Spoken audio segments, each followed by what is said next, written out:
saw the support. By the way, your student body president was Michael Figure's brother, who's now judge, Thomas Figgs, had letters from him, who was not as militant, was he, Dorothy? But the students here worked, and you could see it, they were ready. So we came out of the church, and then we went to the basement and had this big discussion around self-determination. We're using words like that. Self-determination. What does it mean to be black in this country? What is democracy? How does it work? Participatory democracy. We understood words like oligarchy. We understood words like fascism, which we consider the state to be, state-controlled terrorism. And that was our level of understanding and accomplishment. Some of us came out of that from our childhood upbringing and also from organizing. Some came naturally and it merged together. And when we got back to school, I ended on that. That's one more story. It's what happened at the end. We're almost at the end, but please. How did this march end when you get back to school and the results of our When we went back to Tuskegee, we had to stop school. How you gonna have school under these circumstances? Didn't make sense. Our logic was really not that complicated. It was Langston Hughes. Just be simple. So we had a moratorium. School was out, over. We settled some of these fundamental contradictions. And we had a moratorium. We had to have students on every faculty committee. Had to have students. I had my own cabinet. I went to one meeting with the president. He had all of his boys and provosts and this, that, and the other. The next time I went, I took my cabinet. We sat there and made big signs while they discussed whatever they were discussing. We had to make the key word that was relevant, that the movement had to become a part of our educational, intellectual development, a complement. Political science majors need to go to Lowndes County. I understand political science in the Navy. Chemistry students, biology students had to go to Little Texas, and that's Jeff Lawson, to find out how we're going to deal with the pathology in the water. English teachers, English majors had to go and teach in the citizenship school. Teach people learn how to read and write their names. Every academic subject had to have a movement connecting in order to make education relevant. And that we were clear that we are to serve the community, and the key word at the time, which goes all the way back to the old school, and which we use a fancy word, the epistemological question. We had learned that, I guess, when we were outside the doors. And that means, what is the value of your action? What is the value of your behavior? Will it uplift you?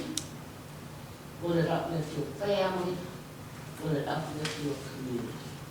And if it didn't uplift your community, it was not important to you. Amazing story. Let's give her a round of applause.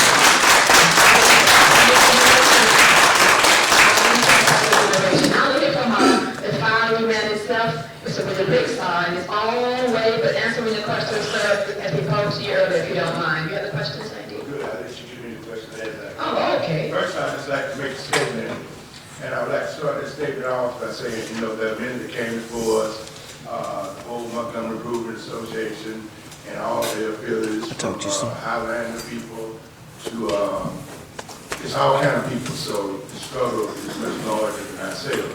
Second, I would like to say that I would like to start off with the word Africa. We're African people. We come from Africa.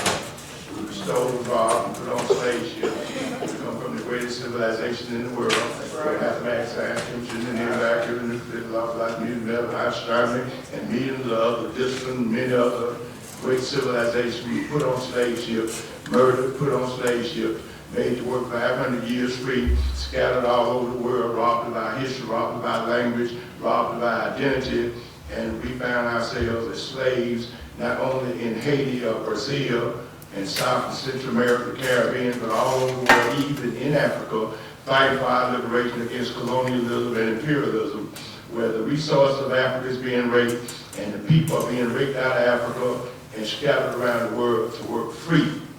And so that brings us to Montgomery, where the people down here cried out for freedom. Also, Miss Parks and those shouted out for freedom, and the people of Montgomery drafted Martin Luther King and put him in the front of the line. And you had stronger people like E.J. Nixon and those who were very militant, Pullman Portman and all that. And also we have to give tribute to the little children that fought right beside the whole movement, and they were freedom singers, they were marchers and all that, but the freedom songs and the kids that sung the songs were great warriors. And we have to, just praise them. So, and also one final thing is that when I was in Africa, I was somewhere at a panel like this, but I was in a high school, junior high school, and they asked me my name, and I said, Willie Ricks. And one of the boys came up, I was talking about Africa, in Revolution, Africa. And I said, what's your name? And I said, Willie Ricks. He looked what came up to do the thing. That ain't no African name. And he said, your name is Mukasa. And the whole audience started saying, Mukasa, Mukasa, Mukasa. So, as Mukasa, I say good morning to you. Introduction. Okay, first question, Mr. Ricks. Would you talk about your early introduction to racial discrimination as a whole, please? Yes, I will. Being born in the United States, being born in America.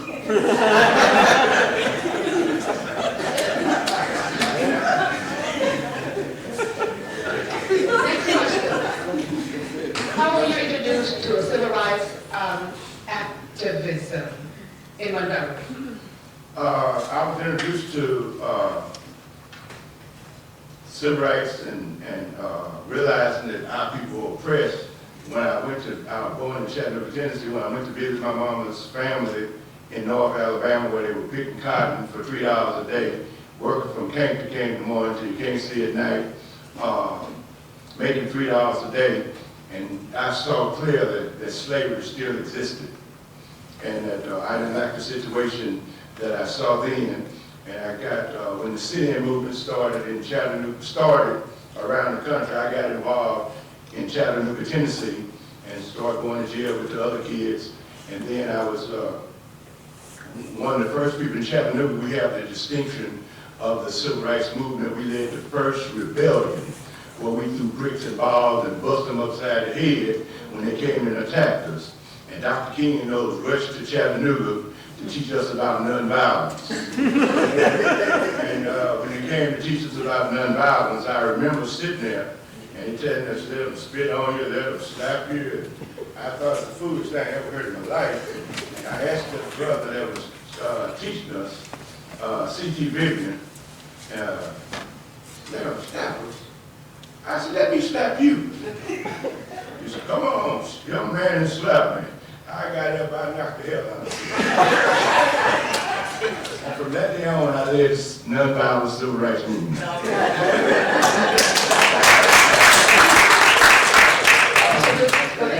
Now the question is, I became part of the student, Martin King, and so we like you and all that, you do at CT, but another group is being formed called SNCC students, and that they call SNCC and say, this one here, we don't want to do whatever. And so they sent me to SNCC, and I joined the Student Nonviolent Coordinating Committee, and I became, one of the things that I had a background, I quit school in the 7th grade. Thank God. And I quit school in the 7th grade, thank God.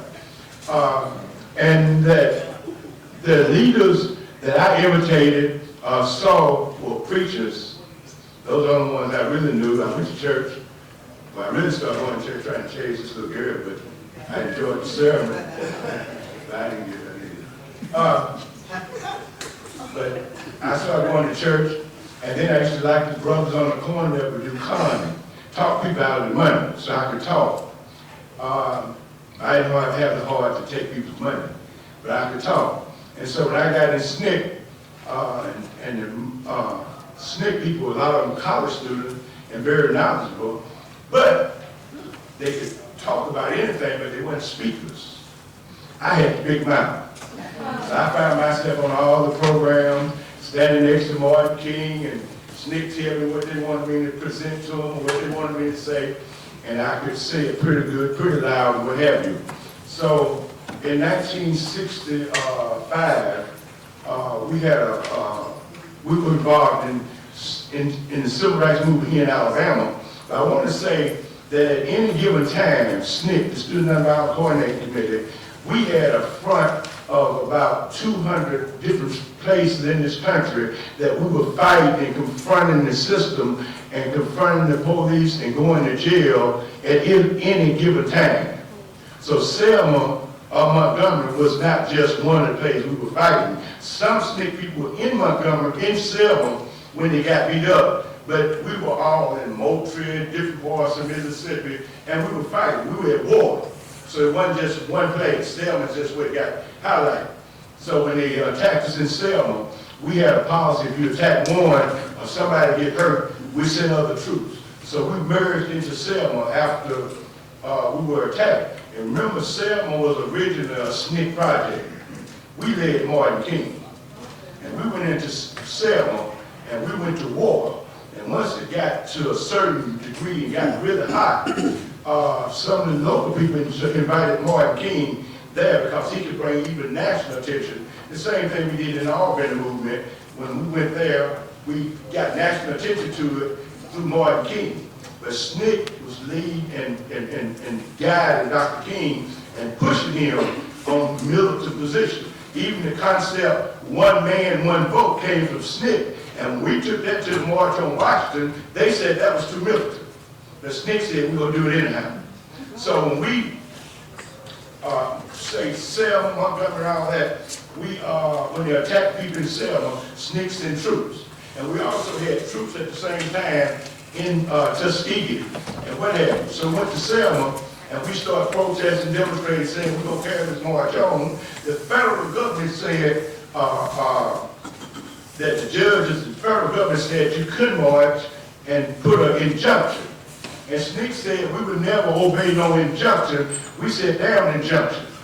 And Martin King was on the inside speaking to the press and speaking to all them different ministers that he had brought down, saying why they should obey the injunction after they beat people on the bridge. SNCC was outside on the steps with thousands of people, and we knew who they had on the microphone. Matter of fact, I didn't have a microphone.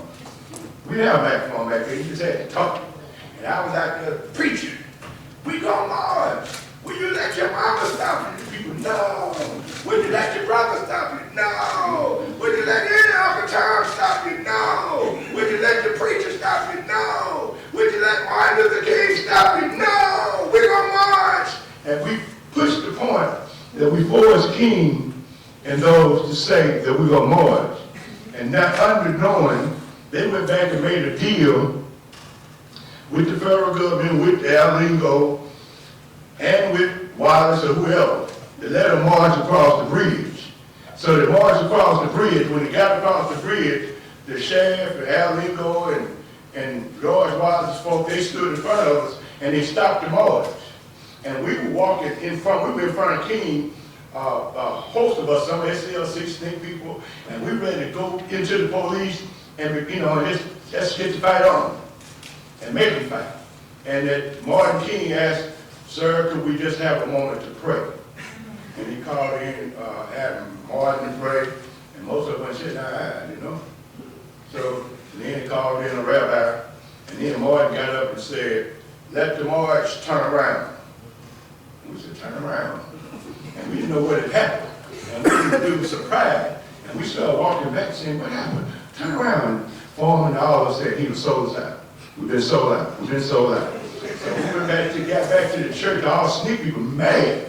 And I remember going back to the church, and we preaching and calling Martin King Uncle Toms and all that, and saying that we wouldn't participate in this Uncle Tom march that they were trying to do, or have a parade with, whatever, and obey the government. And SNCC said, we're going to create another front. We're going to attack George Wallace in Montgomery. So we came here, and one of my first assignments, and as we brought our troops in from Tuskegee, my first assignment was Alabama State. And the first day I walked on Alabama State, I went into the cafeteria, stood on the table, and talked about freedom and whatever I said. But when I walked off, I know I had Dorothy and Doug and about 200 or 300 other students. And we started marching. And we marched, and they participated in the march and what have you. But at one point, they blocked us off at Jackson and High Street, right there by the Benmore Hotel. We used to go up there, up on the roof. Dr. King and all of them, we used to be jamming up there.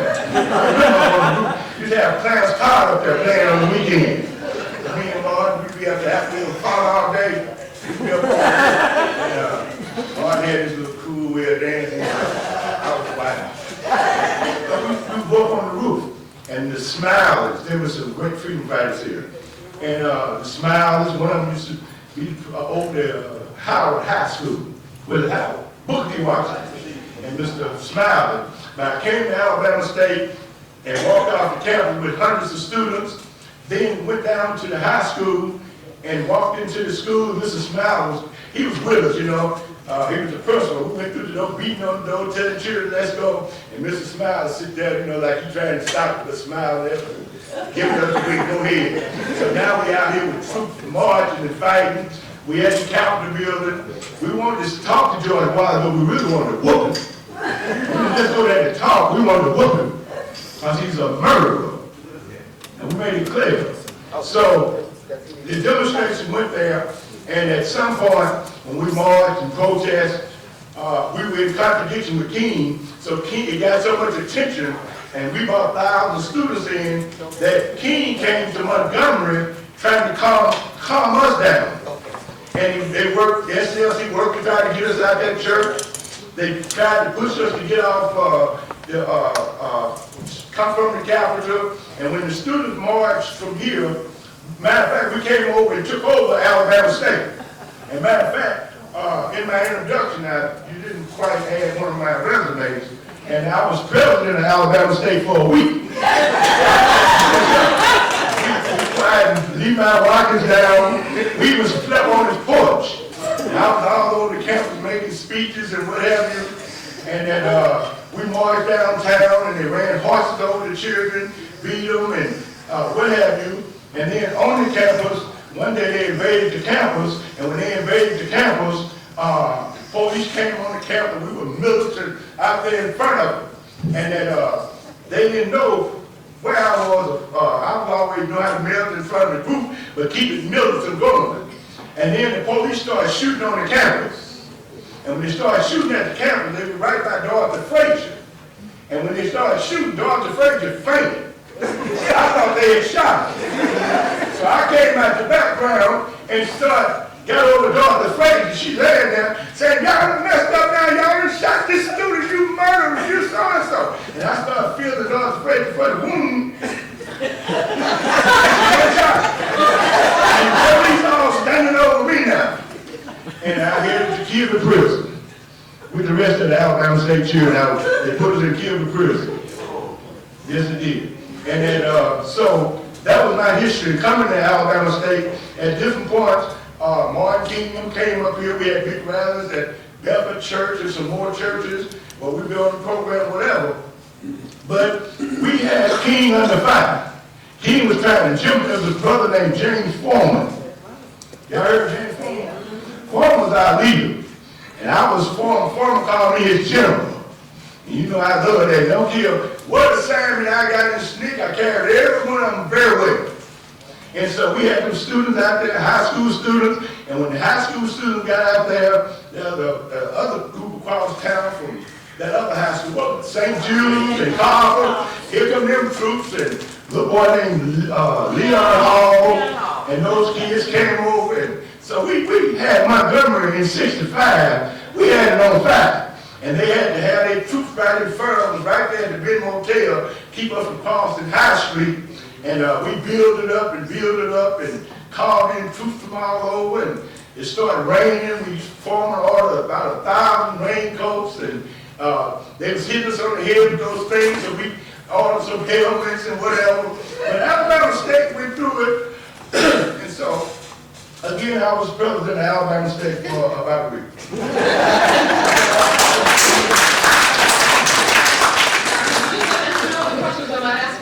Last question. Why did SNCC stay in Montgomery, and what was this goal at ASU after spring of 65? Why did SNCC stay in Montgomery after spring of 65? Well, SNCC again was an organization that was involved all over this country. And by 65, we began to get involved all over the world. And that SNCC fought. And then after we went into Lowndes County, from here, matter of fact, from Montgomery, we spread our troops into Lowndes County, and Stokely, Carmack, and those went there. And Lowndes County was about 89% black Africans, and about in the other percentage. And they didn't allow these people to register to vote. They lived in terrorism. They were killers. And we went into Lowndes County. It was known for being a killer place, just like South Africa. So we went there, and knowing that we could lose our life, we met a family there that welcomed us there, the Jackson family. And when they